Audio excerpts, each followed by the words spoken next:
it's interesting, we have the trinity on the dais. There is a beautiful composition there. Dr. Ragataru represents the grand wisdom of the Shastra Vangmaya, of course with the lived experiences, and he has a healthy looking forward to the contemporary modern knowledge systems. Whereas Professor Gandigaru is standing exactly in between the agriculture and biosciences, where both the tradition of India has participated intensely and the modernity is also, right now emerging. I now have the pleasure of inviting Professor Nomesh Bolia, my good friend and a luminary who is standing for the cause of Indian knowledge systems, and is an important person in our fraternity. He stands at the other end of the spectrum, where modernity, technology, the cutting edge of our current times, and he's looking confidently towards Indian knowledge systems, shaping public systems and technology. So on the dais, we have a trinity that completes the full spectrum of how Indian knowledge systems is today operating. Professor Nomesh, he is the director of IKS Program at IIT Delhi, which is sponsored by Ram and Mithilesh Gupta Foundation, and he's also the he's the principal investigator of that, and he's director of Public Systems Lab at IIT Delhi. He has several firsts to his credit. He has championed Daksh Center of Excellence for Law and Technology at IIT Delhi. And he also serves as the National Coordinator for Doctoral Fellowship in India for ASEAN. It's a prestigious initiative of Government of India. It aims to foster international academic collaborations. He is a BTech from IIT Bombay in mechanical engineering, and he has done his PhD in the US, and he is now a professor in the mechanical engineering department of IIT Delhi. And very importantly, he is the he is the center, he is the platform for a significant number of Indian knowledge systems initiatives, especially in the public systems and the civilizational spectrum, including technology, a genuine thinker, always thinking about solutions from the tradition of Indian knowledge systems, how to shape the modern world, reshape the modern world using the wisdom of Indian knowledge systems. I personally work with him on several things. I now invite Professor Nomesh Bolia to talk about Indian knowledge systems and decolonization. And I request Dr. Nagaraj Paturi Garu to felicitate Professor Nomesh.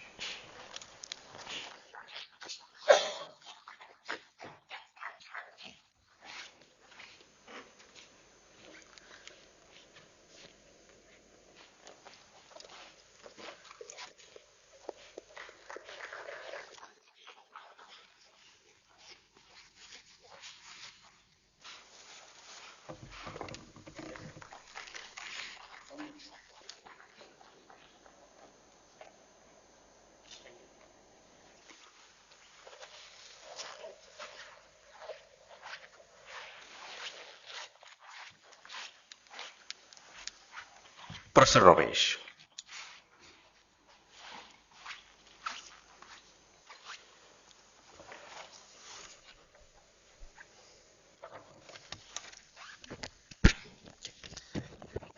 So when a can doesn't have substance, you need to, drum it up from outside, and that's how the introduction felt, a long introduction, very generous one. I don't think I really deserve any of that, but thank you very much. Atmiya and Vidwan Kulapati Nagaraj Patri Garu, my very good friend Professor Gantimurti, and my very, very good friend Shivakumar, distinguished members of the audience. I can see many people who I know and who I've met just now as well. This is a great place to have a conference like this. Let me start with the Mahatmya of this place. This is Delhi.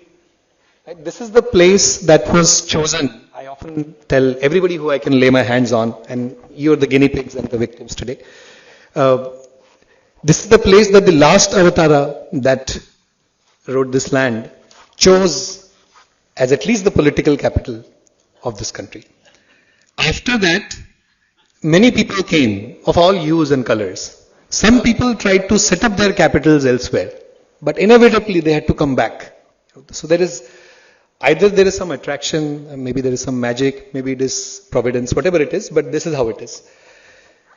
Also, this is a very good time. This is the political capital of the country, and 2 days back we had our department review by some external people, and we were discussing, all colleagues, in a jovial manner. The capital of any country is supposed to represent various places in that country, and Delhi does it really, really well. In the sense that it shows you all kinds of weathers, right? So you want, biting heat, good, you come in May. You want biting cold, you come in January.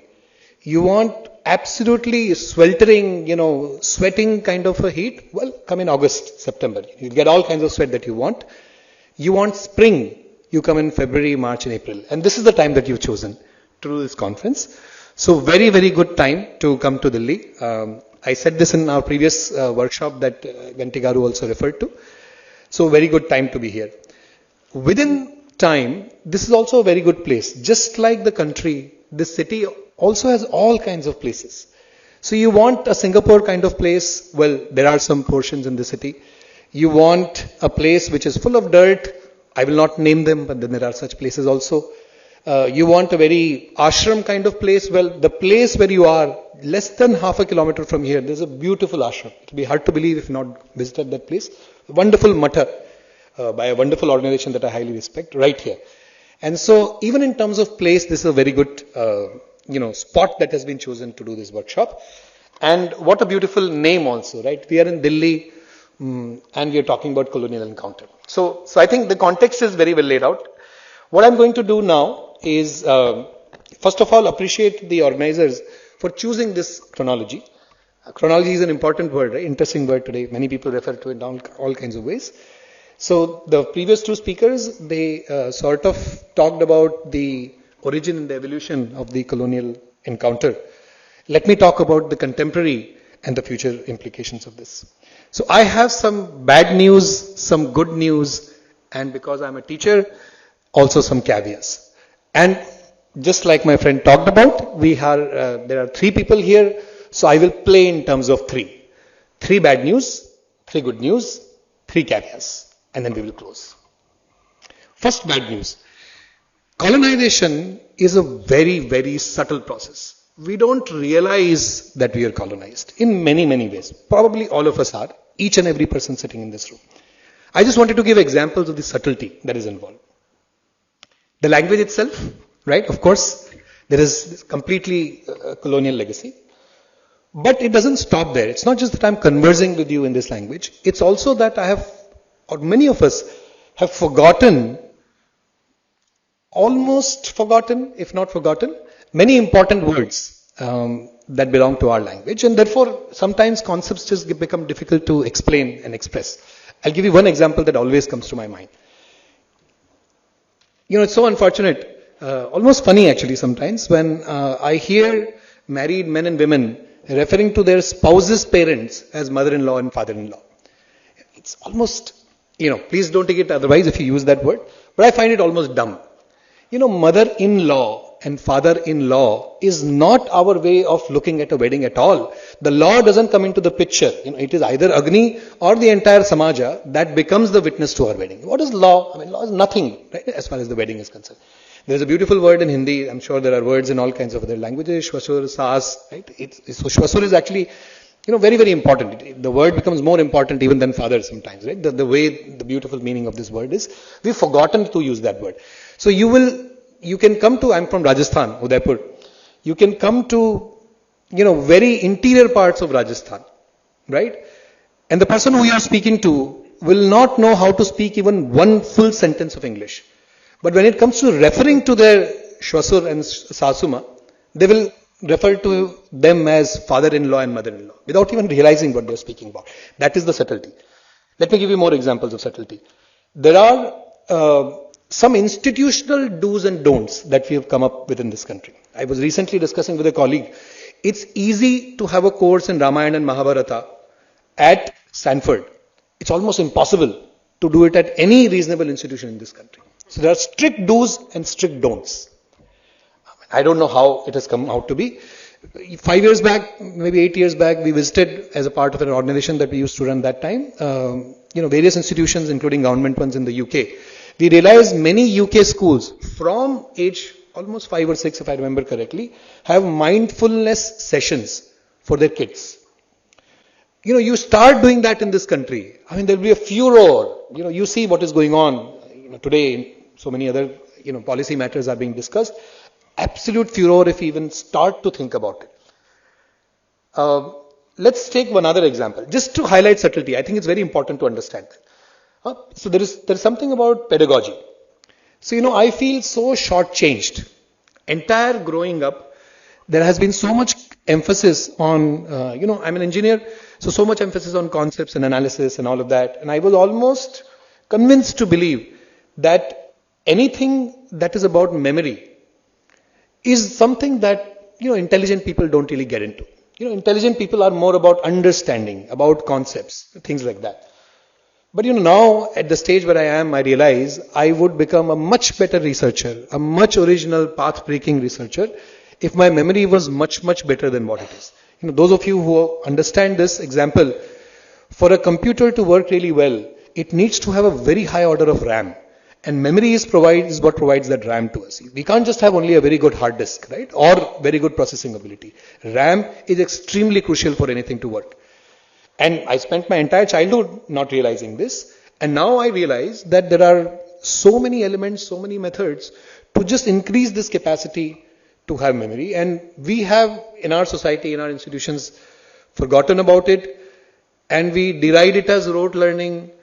And we were in a conference recently, Sampaji is here, he did that conference, I was with him in that round table. And, we talked about how we've forgotten what are the kind of things that can be remembered and should be remembered. Right? So you can't remember a passage or an essay, but there are shlokas and suktas that you can remember. You're supposed to do that. It helps you, do a wonderful set of things apart from knowing the content itself. So, everything from our language to the way we see each other to pedagogy, it is all very subtly colonized. There are deep issues with it. That is the first S. There are 3 S's that I will talk about in terms of the bad news. The second S is scale. The scale of colonization is deep. It is wide. It is wide because you find it in every sector and every geography. It is deep to the extent that the colonized has now started enjoying the process of being colonized, right, without realizing it. And has also now started enjoying the process of colonizing others. So very, very deep. The third S is straitjacketing, right? The colonization has completely straitjacketed our institutional system. It's a complete institutional capture. So individually we may be fairly decolonized, and that's the second point that I'm going to come to. But institutionally, it's a pain. It's a big, big issue. I'll just give you one example that we realized when we did this workshop recently that Gandigaru just talked about. So there is something called the Administrative Reforms Commission. The second ARC, which was done in the first half of the first decade of this millennium. By the way, even when I talk about millennium and year, I'm actually being colonized, right? It refers to a particular thing, the year that I talked about, but whatever. So this, in this ARC report, this was supposed to completely transform our bureaucracy. And if you've lived in this country for some time, bureaucracy really rules the roost, right? I mean, they are the ones who run the show. They're the ones who decide so many things, run so many things. You just go through that report. The word colonization comes 41 times. It's after governance and some basic, related terminology. It's the highest occurring word. And the ways in which they refer to as colonization is of all kinds, actually, right? So I just wanted to give you an example.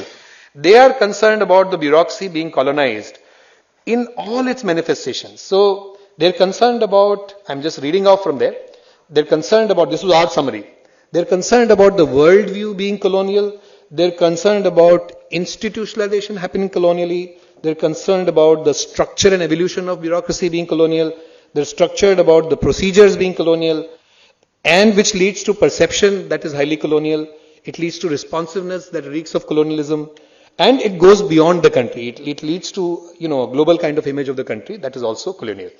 I would just like to read out, quote from that report, just to give you a sense of the extent of colonization. This is not that what this government, which people would expect to be talking about colonization. This is the previous government, right? So that set up this commission. And just as an example, I will not go over the entire report, of course, as you can imagine, but it says that. So, just 1 minute. It is a democracy struggling to reform its colonial institution, is how it describes itself. There is a colonial legacy of unchallenged authority and propensity to exercise power arbitrarily. All quote from the report. The oath of office also appears to be a legacy of the colonial era. The colonial climate of mistrust of people, and so on and so forth. There are many, many things, 41 occurrences, 41, paragraphs and so on. So subtlety, the scale and straitjacketing of our systems. That's the bad news. There are 3 good news also. And they all refer to, start from P, right? The 3 Ps. The pratap of our ancestors is amazing. Despite all this straitjacketing, as long as it comes to people living their individual lives, they're still fairly decolonized. That's the good news. They may not realize it often, but you look at the example of Mahakumbh, you look at so many examples, right? So, to me it appears that many of us, probably most of us, live in a dichotomy. At our home, we are fairly decolonized. The moment we enter a formal institution, suddenly colonization takes over. But the good news is that, at least individually, because of this, the pratap of whatever our ancestors did, set up a whole bunch of institutions, rituals, this, that, and the other. Decolonization is possible, right? The second is, this punarjanma, the possibility of decolonization exists. There are several elements, of redesign and recreation in all dimensions that our civilizational wisdom and knowledge offers us. And the third P is the perseverance, right, which is now paying off, which is what was referred to by Nagaraj Garu also. Our people, while they were being institutionally captured, did not leave our wisdom. They were continuously at it. People kept on working on various dimensions. We don't realize this, but one of the most celebrated chemists of the country is Prafulla Chandra Rai from Bengal. In those days, he wrote a book called Hindu Chemistry. He's the father of modern chemical industries in this country. Very, very highly respected by every quarter. He wrote that book. There are many people who did all kinds of work. And what has happened with IKS? The word that has been coined in the last 5 to 7 years, maybe 10 years, is that all of this is now coalescing. There is some coherence in all our efforts. So that's very good news. So the bad part was that there is deep colonization. The good part is decolonization is possible because of these 3 Ps that I talked about and the 3 caveats. We cannot do this. There are 3 Rs here. We cannot do decolonization and IKS without being rigorous about it. We can't just talk about things in the air and expect that, something good will come out of it. So rigor is very, very important. Our PhD students know it very well. But it would be really good if people who are outside of academia also start appreciating some part of it. But rigor sometimes can be limiting. What we also need is, sometimes it misses what I call a regenerative element, regenerative path. It's good to analyze, it's good to be critical and all of that. We should know that. But you also need to be able to regenerate and not just perform a descriptive or analytical work. And I think this is what society does all the time. This is what startups do all the time. And for those of us who might be guiding PhD students, I think it is our responsibility to make sure that while students understand rigor and while scholars and researchers understand rigor, they don't get caught up in what is currently referred to as rigor also. But the third thing is the most important for all of us. And the third thing is the right and strategic investment that needs to be made in IKS. We need to understand the right concepts. We need to also it's not enough to only be kind-hearted and to have good feelings and fuzzy feelings about the world and ourselves. We need to understand what is going on, who is with us, who is the adversary. All of that is very important. That strategic dimension somehow seems to be not as prevalent as it probably should be in a country that aims to, rise and become Vishwabandhu, Vishwaguru, whatever it is. So those strategic investments are very important from all members of the society. Those who can commit time need to commit time. And this is not a part-time job. It has to be full-time, at least for some people. Significant time commitment is important. And those who can commit resources, right, funds, influence, connection, they should exert that. They should procure that. They should provide that. It is not a joke. Gandigaru had that wonderful, Doha chaupais that came out of Tulsidas, Ramcharitmanas. Today it is amazing. It's mesmerizing actually. What he composed is actually quite different from Valmiki Ramayana. Right? Imagine living in the time when all around you there is destruction. Ayodhya is destroyed, Mathura is destroyed, Kashi is destroyed. Imagine that is the situation where you're living in. And that time, going back to Rama and imagining that, he would have done this and that, and this particular chaupai where he's saying, you don't need any investments, I have the dhairya, I have the shaurya, they will become the wheels and then so on and so forth. But, we cannot rely on such Tulsidases to come. They will come, but they will come after a lot of other kind of investment and work has happened. And that requires all kinds of resources. And so I think it's very important that we make these right strategic choices and investments, those of us who can. I would like to end this with saying all of this is also critically in need of collaboration. In this room, there are people who represent various dimensions of our contemporary life, right? There are people who study, for example, people who have come from IIT. So they represent the engineering, the modern technology. There are traditional scholars. There are people who have come from other disciplines. There is an artist in Swaroopji, right? So all these people, we need to collaborate with each other. For far too long, we've been fighting each other, remaining stuck in our ideas. We can all have our matabhedas, difference of opinion.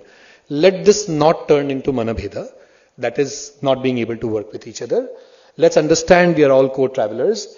What the traditional scholar world brings to it in various dimensions, logical thinking, critical thinking, aesthetics. We have an entire way of intuitive thinking. We have an ontology. We have an epistemology. We have the pedagogy to take it forward. Everything is available. All elements are there with the traditional scholars. Of course, modern science and modern technology and modern world talks about it all the time. Let us join forces. Let us combine hands so that we can really make the Rath of Jagannatha move. Thank you.